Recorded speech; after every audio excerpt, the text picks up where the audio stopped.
प्रिय छात्रों, सुदामा चरित्र नरोत्तम दास द्वारा रचित एक ऐसी रचना है जिसमें आदर्श मैत्री भाव को कवि ने मित्रता के धरातल पर प्रतिष्ठित किया है। अभी हम लोग पिछले 15-20 दिनों से सुदामा चरित्र के विभिन्न पदों को देख रहे हैं। कल आपने देखा कि सुबुद्धि किस प्रकार अपने पति सुदामा को उनके मित्र कृष्ण के यहाँ जाने के लिए बराबर निवेदन कर रही है। उन्होंने पिछले पद में कहा कि आपको अपने मित्र के यहाँ जाने में कैसा संकोच, कैसी लज्जा, आपको मित्रता होने के नाते, आपके मित्र होने के नाते, कृष्ण जो आपके मित्र हैं उनके होने के नाते आपको वहाँ जाना चाहिए। इसमें कोई लज्जा की बात नहीं, इसमें कोई विचित्रता की बात नहीं।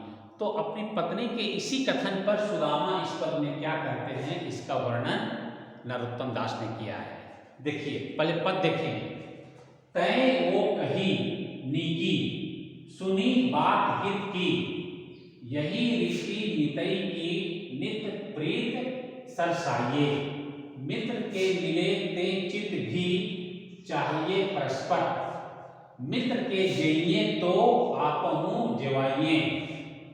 वे हैं महाराज जोरी बैठक समाज भूप, तहाँ यही रूप जाई कहा सकुचाइए।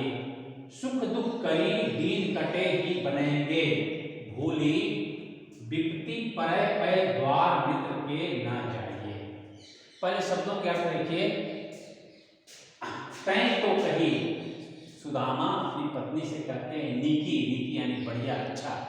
तुमने जो बात कल कही जिसे मैंने सुना वह निश्चित रूप से अच्छी बात थी। क्या उनकी पत्नी ने क्या कहा था? उनकी पत्नी ने ये कहा था कि कृष्ण आपके बचपन के मित्र हैं, आपको अपने मित्र के पास जाने में कोई लज्जा, कोई संकोच नहीं होनी चाहिए। मित्रता में ऐसी कोई विचित्रता की बात नहीं होनी चाहिए।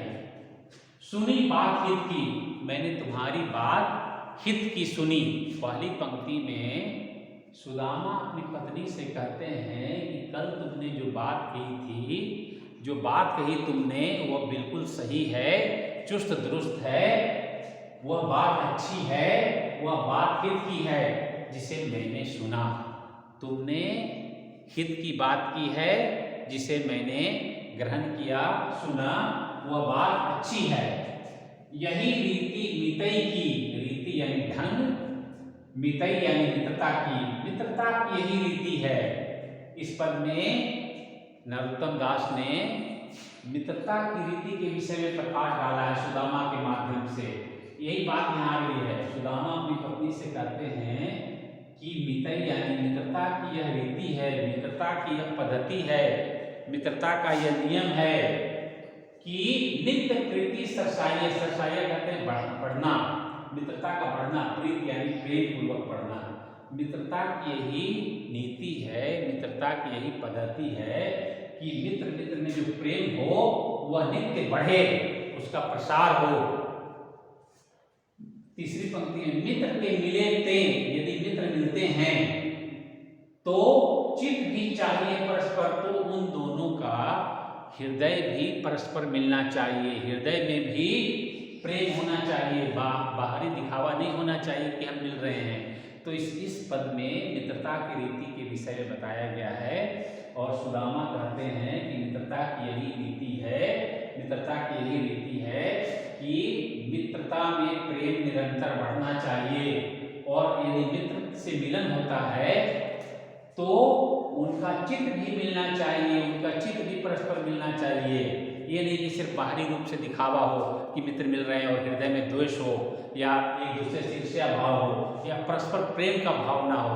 तो इसमें बहुत बड़ी बात कही गई है कि मित्रता की यही नीति है, मित्रता की यही रीति है कि जब दो मित्र मिलें तो रागात्मक रूप से मिलें, हृदय से मिलें, चित्तपूर्वक मिलें। फिर आगे की पंक्ति में कहते हैं वे हैं महाराज। सुदामा अपनी पत्नी से कहते हैं कि वे यानी कृष्ण हैं, महाराजा हैं। कहाँ के हैं? तो द्वारका के महाराजा हैं, द्वारकाधीश हैं। जोरी बैठक समाज भूप, और वहाँ जहाँ के हम महाराजा हैं वहाँ राजा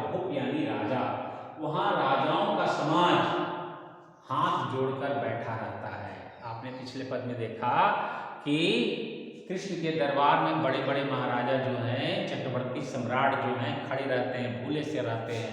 तो उसी पर सुदामा अपनी पत्नी से कहते हैं कि कृष्ण जो हैं महाराजा हैं, राजाओं के राजा हैं, और जहाँ राजाओं का समाज जो है, बड़े बड़े राजा जो हैं, चक्रवर्ती सम्राट जो हैं, वो हाथ जोड़कर बैठे रहते हैं।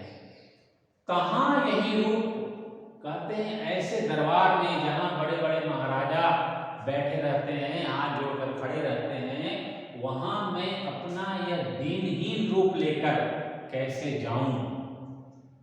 कहाँ, यानी वहां कृष्ण के दरबार में यही रूप अपनी दीन दशा के विषय में कहते हैं कि अपनी जर्जर आर्थिक दशा के विषय में कहते हैं। उनके तन पर सही सलामत वस्त्र भी नहीं है और उनकी दशा अत्यंत दयनीय है, गरीबी उनके चेहरे पर झलकती है। तो सुदामा अपनी पत्नी से कहते हैं कि जहाँ कृष्ण के दरबार में बड़े बड़े महाराजा लोग रहते हैं, खड़े रहते हैं, भूले से खड़े रहते हैं या हाथ जोड़कर बैठे रहते हैं, वहाँ मैं अपनी दीन दशा को लेकर कैसे जाऊं, वहाँ जाकर मैं कैसे सकुचाऊं, सकुचाइए, वहाँ जाकर मैं कैसे सकुचाऊं। यानी कहने का तात्पर्य यह है सुदामा का कि मैं अपनी रूप, मैं अपनी दीन दशा को लेकर वहाँ जाने में मुझे संकोच होता है। मैं कैसे जाऊं अपनी दीन दशा को लेकर, अपनी गरीबी की दशा को लेकर।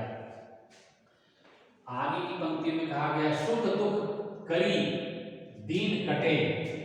कहते हैं सुदामा कि हमारे जीवन में जो सुख दुख है, अभावों की जिंदगी है, दरिद्रता की जिंदगी है, गरीबी की जो जिंदगी है, वह तो जैसे तैसे कट ही जाएगा। पिछले पद में भी सुदामा ने एक बार कहा था कि भाग्य में जो लिखा होता है, जैसे जीवन गुजारना होता है, वह जीवन तो कट ही जाता है किसी न किसी प्रकार से। तो यहाँ वही उसी बात की पुनरावृत्ति करते हुए कहते हैं सुख दुख, जीवन में हमारे जो सुख दुख है वह किसी न किसी प्रकार से कट ही जाएगा, हमारा जीवन व्यतीत हो ही जाएगा। जब इतना जीवन व्यतीत हो गया तो आगे का जीवन भी हमारा, हम आगे के जीवन का भी हमारा निर्वाह हो जाएगा।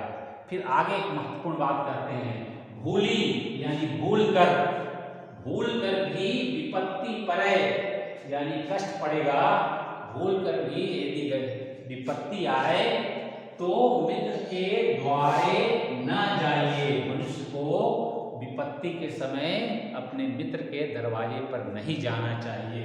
कितनी बड़ी बात यहाँ कही गई है।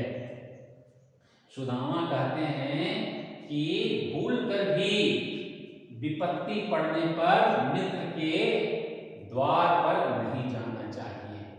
तो इस पूरे पद में देखिए मित्रता की रीति का वर्णन किया गया है। पुनः एक बार इसका प्रसंग समझ लीजिए कि इसके पिछले पद में सुबुद्धि ने अपने पति सुदामा से कहा था कि कृष्ण आपके मित्र हैं, उनके समक्ष आपको जाने में कोई लज्जा नहीं होनी चाहिए, इसमें कोई विचित्रता की बात नहीं है, इसमें कोई संकोच नहीं होना चाहिए आपको मित्र के पास जाने में। पत्नी सुबुद्धि के इसी कथन के संदर्भ में सुदामा अपनी पत्नी से कहते हैं कि तुमने जो बात कही, जिसे मैंने सुना, वह निसंदेह अच्छी बात है, हित की बात है। मित्रता की यह रीति है कि मित्रता में प्रेम निरंतर बढ़े, प्रेम में निरंतर वृद्धि हो। मित्र के मिलने पे चित भी मिलना चाहिए। दूसरे शब्दों में कहा जा सकता है कि मित्रता में यदि मित्र मिलता है तो दोनों का मिलन चित्त से, हृदय से होना चाहिए। यदि मित्र के यहाँ जाते हैं, मित्र के जइए, यानी मित्र के यहाँ आप भोजन करते हैं, जिमाना जिसको कहते हैं, मित्र के यहाँ यदि आप भोजन करते हैं तो आपका भी धर्म है कि आप मित्र को भोजन कराइए। दोनों हाथ से ताली बजती है। सुदामा यहाँ कहते हैं कि यदि मित्र के यहाँ आप भोजन करते हैं तो आपका भी धर्म है कि आप मित्र को भी जिमाइए, भोजन कराइए। कृष्ण जो हैं महाराजा हैं, वहाँ बड़े बड़े राजाओं का समाज जो है हाथ जोड़कर बैठा रहता है। वहाँ मैं अपनी दीनहीन दशा को लेकर कैसे जाऊं? वहाँ जाके मुझे संकोच होता है। हमारे जीवन में सुख दुख के दिन यूं ही कट जाएंगे, परंतु भूल कर भी विपत्ति पड़ने पर मित्र के यहाँ नहीं जाना चाहिए। मैं समझता हूँ अर्थ आपको आसानी से समझ में आ गया होगा। विशेष में लिखना है कि इस पद में सुदामा ने मित्रता की रीति के विषय में प्रकाश डाला है। दूसरा वाक्य लिखना है कि यह कथन सुदामा का अपनी पत्नी सुबुद्धि के प्रति है। तीसरी बात लिखनी है कि यहाँ सुदामा के स्वाभिमानी प्रवृत्ति पर प्रकाश पड़ता है। सुदामा इतने स्वाभिमानी हैं कि गरीबी में, फटेहाली में, तंगहाली में जीवन व्यतीत कर रहे हैं और उनके बचपन के मित्र कृष्ण द्वारकाधीश हैं, दीनों के नाथ हैं, कृपा निधान हैं, लेकिन उनके सामने नहीं जाना चाहते हैं। पत्नी बार बार कहती है, आठों प्रहर उनसे आग्रह करती है कि तुम जाओ, द्वारका जाने से हमारे दिन अवश्य फिरेंगे। लेकिन सुदामा एक ऐसे ब्राह्मण हैं जो संतोषी प्रवृत्ति के हैं, जिनका स्वाभिमान ही सबसे बड़ा धर्म है।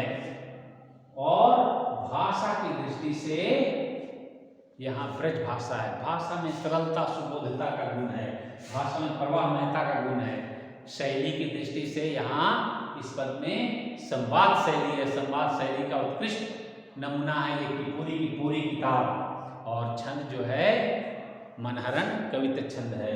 इसमें एक सूक्ति कहा गया है, सूक्ति वाक्य है। अंतिम में इस पद में एक सूक्ति वाक्य है। सूक्ति वाक्य क्या है? विपत्ति परय पे द्वार मित्र के ना जाइए। मनुष्य को संदेश दिया गया है, कहा गया है। क्या कहा गया है? कि विपत्ति पड़ने पर मित्र के द्वार पर नहीं जाना चाहिए। ये सुदामा की अपनी दृष्टि है और इसमें काफी हद तक सच्चाई भी है, क्योंकि हो सकता है सभी मित्र कृष्ण के समान ना निकलें, लेकिन अधिकांश मित्र ऐसे निकलेंगे जो आपकी फटेहाली, दर्द भरी जिंदगी या भावों भरी जिंदगी को देखकर आपकी मदद नहीं करेंगे बल्कि उपहास करेंगे। इसलिए यह सूक्ति वाक्य, सुभाषित कथन यहाँ कहा गया है। तो मैं समझता हूँ कि आप समझ गए होंगे इस पद में मित्रता की रीति के विषय में सुदामा ने प्रकाश डाला है। धन्यवाद। कल पुनः दूसरा पद देखेंगे।